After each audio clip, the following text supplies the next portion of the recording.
Hola, bienvenido a Canvas, el programa donde compartimos todos los trucos y tips que sabemos para mejorar su arte. Yo soy Jan Fres, ilustrador, artista conceptual y actualmente director de arte en el estudio de animación Huevo Cartoon. Hoy la pregunta del día no es una pregunta. Hoy nada más les queríamos compartir tips para el Inktober. Estamos un poco tarde, pero estamos seguros que les va a ayudar en su arte. Agarren sus plumas y empezamos a dibujar. Pero antes de hacer bocetos chidos para el Inktober y presumir en el Instagram, tenemos que entender un par de cositas. Tenemos que entender antes que nada que la única forma que tenemos para ver las cosas, los diferentes elementos de una imagen o de un diseño o lo que sea, es gracias al contraste. Les explico esto porque es determinante en nuestra capacidad de hacer bocetos después. El contraste puede existir entre una forma y el fondo, o viceversa, entre el fondo y la forma. Lo único que importa es que sin contraste no hay separación de elementos. Ahora que queremos bocetear, tenemos que entender esto. La línea que vamos a trazar, su única función es representar la separación entre estos diferentes elementos. En realidad tiene otra función, pero la comentaremos después.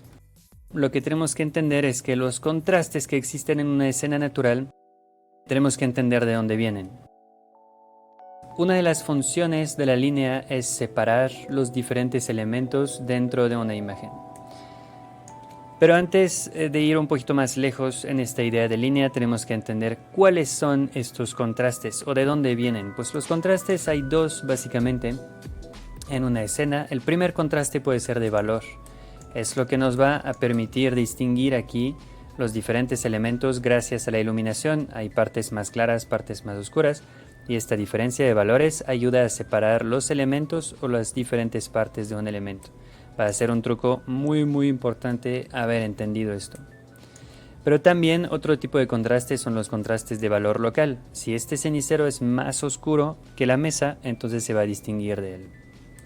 Ahora por fin veamos cómo esto nos puede servir en nuestro dibujo y en nuestros diseños chidos para el Inktober y presumir en redes sociales.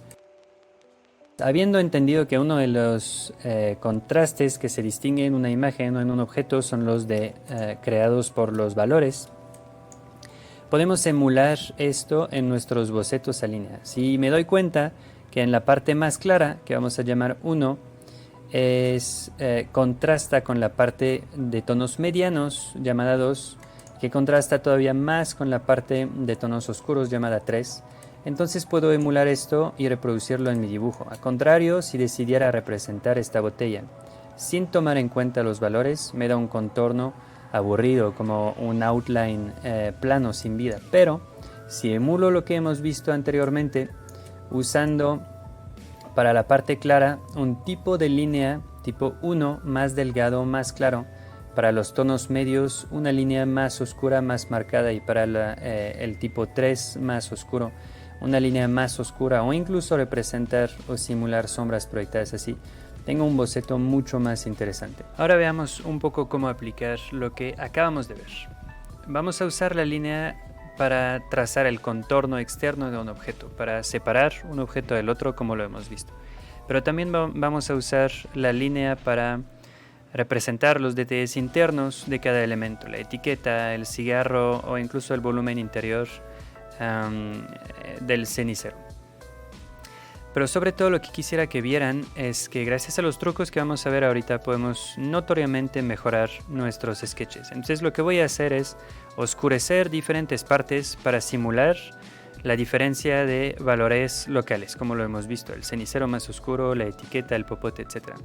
También voy a integrar partes más oscuras para simular la luz, donde está la sombra, donde están las partes más oscuras, incluso la sombra proyectada. Y gracias a esto voy a conseguir, escuchen y recuerden bien esta palabra porque es clave, voy a lograr bocetos gráficos. Es sumamente importante, lo vamos a explicar todavía más en los siguientes segundos y minutos.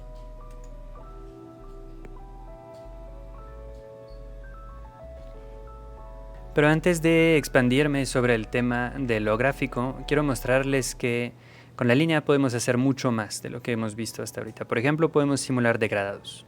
¿Gracias a qué? Gracias a algo que llamamos el gris óptico. ¿Qué es el gris óptico? Es la capacidad de engañar el ojo haciéndole creer que con puras líneas estamos en realidad representando degradados y diferencias en valores.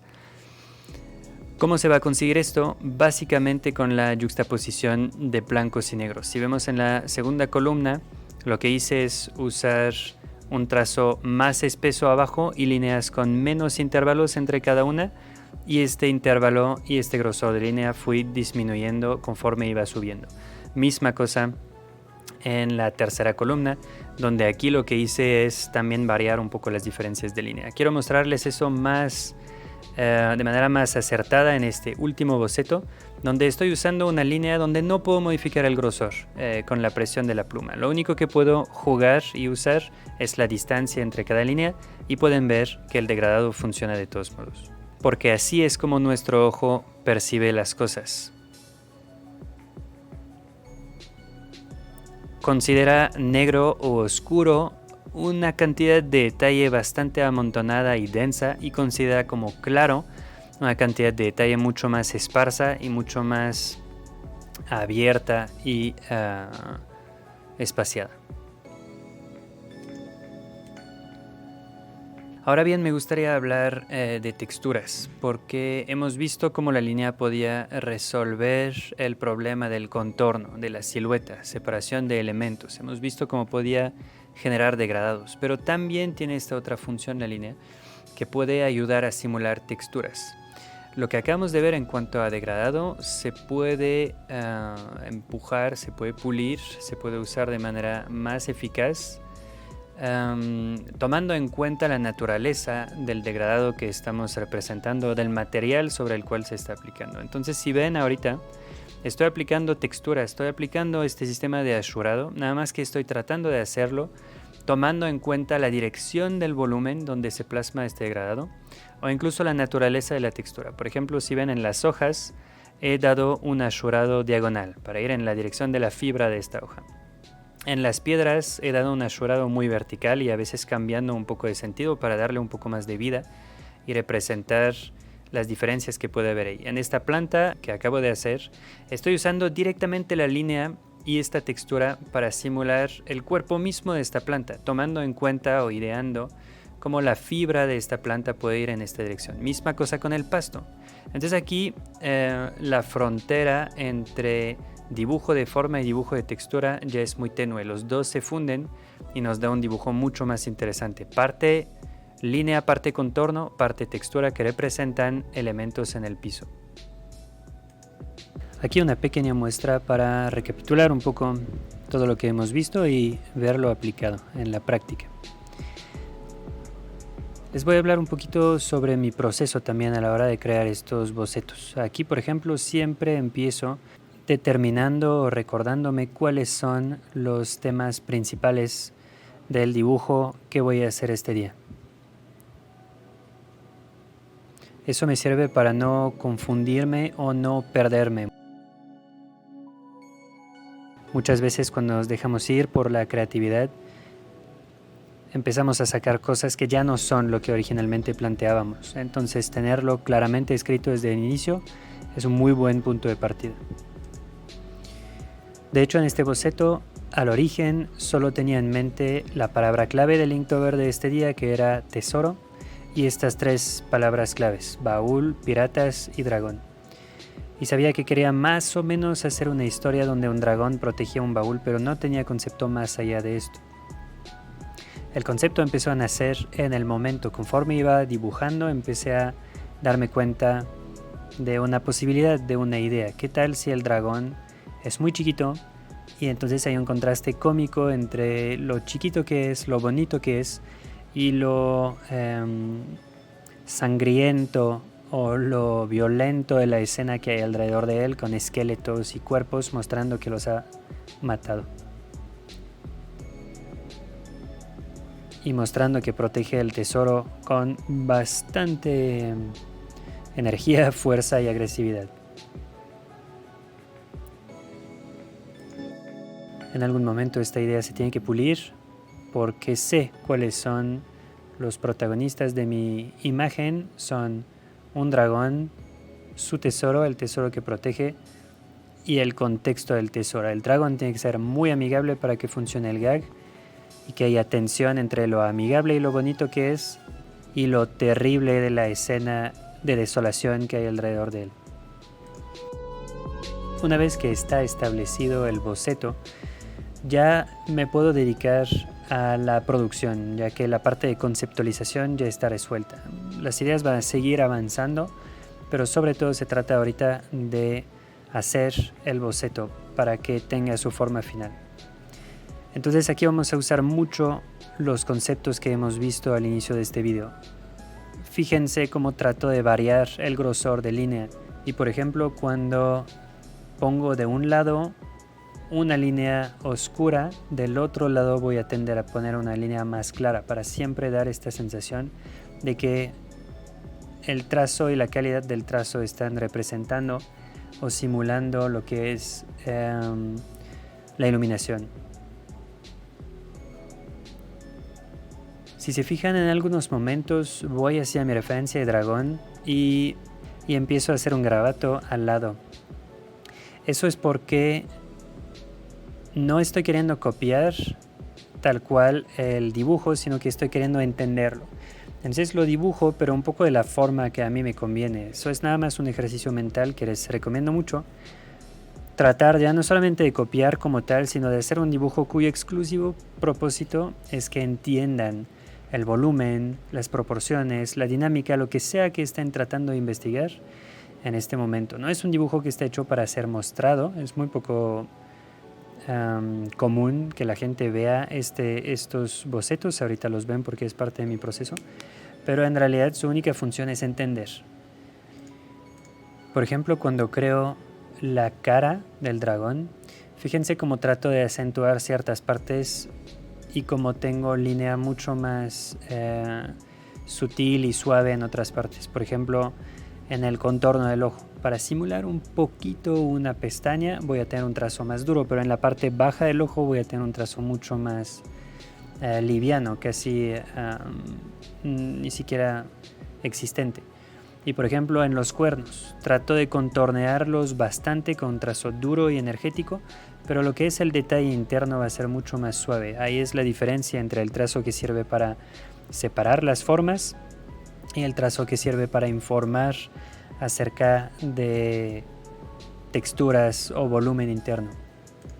Cuando llego al detalle de las monedas que están dentro del baúl, fíjense como no estoy dibujando todo, solamente estoy poniendo algunos elementos para describir el volumen, para dejar claro lo que hay adentro, pero estos detalles se pueden considerar casi como los detalles de texturas que acabamos de ver. Están ahí para informar, pero no tenemos que detallarlo todo exclusivamente. A veces basta con 2-3 líneas para explicar un poco lo que hay. Una vez que el ojo de la persona que va a ver este dibujo ha captado, ha registrado de qué se trata, ya no va a pedir más información. Cuando dibujo el cráneo, pueden ver cómo oscurezco lo que es el interior de la cavidad ocular. Porque ahí es un lugar donde a fuerzas no llega la luz. Y ahí es donde vamos a retomar un poco esta idea de un dibujo más gráfico. Les comentaba anteriormente que era muy importante, en efecto, porque si tenemos un dibujo gráfico, o sea, un dibujo que se ve contrastado, donde se ven claramente partes oscuras y partes claras, entonces ya tenemos una gran parte del trabajo hecho. Si se fijan, eso es la gran diferencia entre un dibujo con una línea toda continua y un dibujo con calidad de línea y ciertas partes oscurecidas. La gran ventaja es que cuando vamos a pasar este boceto ya a color, a valor o en cualquier otra etapa posterior, una gran parte del trabajo ya está hecha.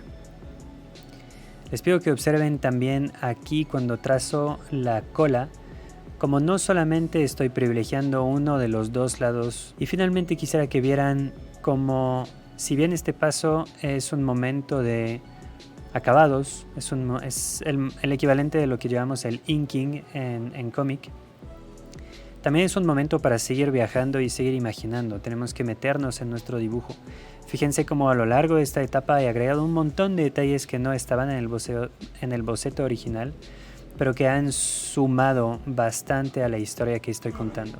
Detalles dentro del escudo, objetos dentro de los cofres y baúles, detalles ornamentales en los diferentes props. Toda esta dimensión que agarra el dibujo a la hora de darle este nivel de detalle es la que va a ser la riqueza del resultado final.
Aquí les va un pequeño ejercicio para practicar su calidad de línea y la calidad general de sus bocetos.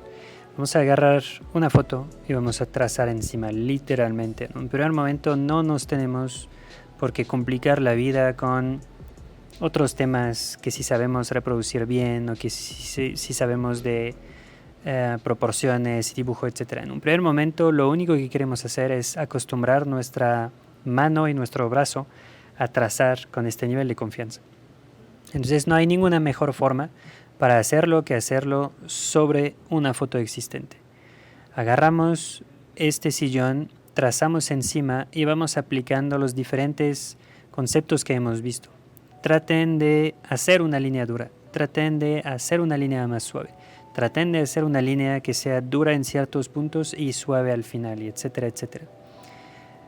Aquí es momento de explorar cada quien. Vayan agarrando esta foto o cualquier otra y vayan trazando 3, 4, 5, 10 diferentes trazos encima hasta que estén contentos con el resultado. Eso va a ser su forma de practicar eso y les garantizo que cuando van a llegar a la parte de creatividad, de hacer sus propios dibujos, su cerebro y su mano tendrán este ejercicio todavía guardado y entonces su trazo va a ser más fluido y naturalmente van a tener esta calidad.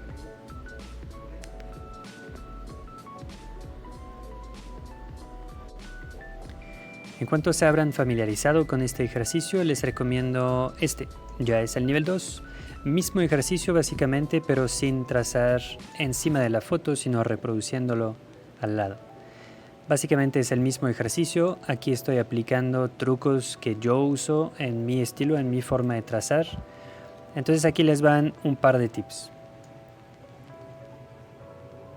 Estoy empleando todos los trucos que ya hemos visto, pero les quiero comentar un par de cositas más. Por ejemplo, cuando hay partes muy grandes y muy vacías, les recomiendo que den un poco de detalle. Puede ser detalle textural, puede ser un degradado, lo que sea, pero va a ayudar a que el dibujo se siente más acabado.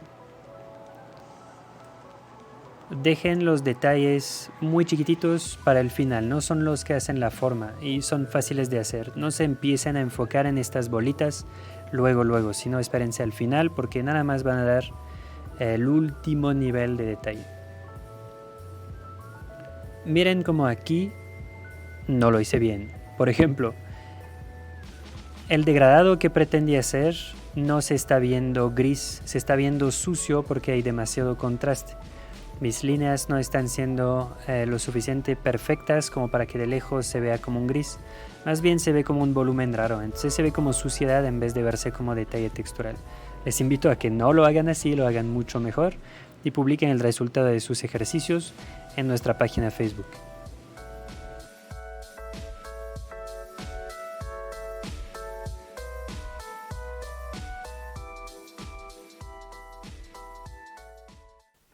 Y así acabamos este episodio. Esperemos que hayan aprendido mucho, esperemos que les va a ayudar a cerrar este Inktober para este año y también que se sentirán más listos para el de los años siguientes. Por favor, comparten su opinión, díganos lo que quieren ver en este canal. Estos videos son para ustedes. Díganos los temas, las dudas, los ejercicios que quisieran recibir de parte nuestra. Y nosotros haremos el material y los videos conforme a lo que necesitan. Les mando un inmenso abrazo, nos estaremos viendo el próximo viernes.